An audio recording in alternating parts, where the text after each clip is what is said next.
भारत और पाकिस्तान के बीच मध्यस्थता जैसे विषयों पर बात नहीं हुई थी। सैन्य कार्रवाई रोकने की बात सीधे भारत और पाकिस्तान के बीच दोनों सेनाओं की एग्जिस्टिंग चैनल्स के माध्यम से हुई।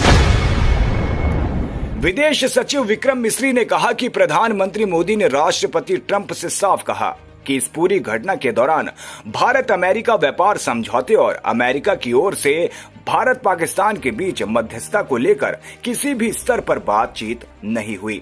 सैन्य कार्रवाई रोकने के बारे में बातचीत भारत और पाकिस्तान के बीच दोनों सेनाओं के बीच स्थापित मौजूदा चैनलों के तहत सीधे हुई। ये पाकिस्तान के अनुरोध पर हुई।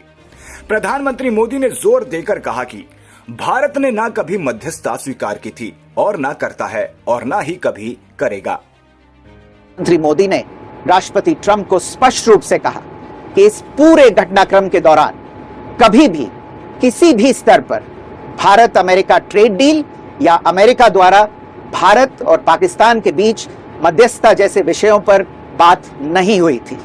सैन्य कार्रवाई रोकने की बात सीधे भारत और पाकिस्तान के बीच दोनों सेनाओं की एग्जिस्टिंग चैनल्स के माध्यम से हुई थी और पाकिस्तान के ही आग्रह पर हुई थी। प्रधानमंत्री मोदी ने जोर देकर कहा कि भारत ने न तो कभी मध्यस्थता स्वीकार की थी, न करता है और न ही कभी करेगा। इस विषय पर भारत में पूर्ण रूप से राजनीतिक एकमत है। राष्ट्रपति ट्रंप ने प्रधानमंत्री द्वारा विस्तार में बताई गई बातों को समझा और आतंकवाद के खिलाफ भारत की लड़ाई के प्रति समर्थन व्यक्त किया। प्रधानमंत्री मोदी ने यह भी कहा कि भारत अब आतंकवाद को प्रॉक्सी वॉर नहीं, युद्ध के रूप में ही देखता है और भारत का ऑपरेशन सिंदूर अभी भी जारी है।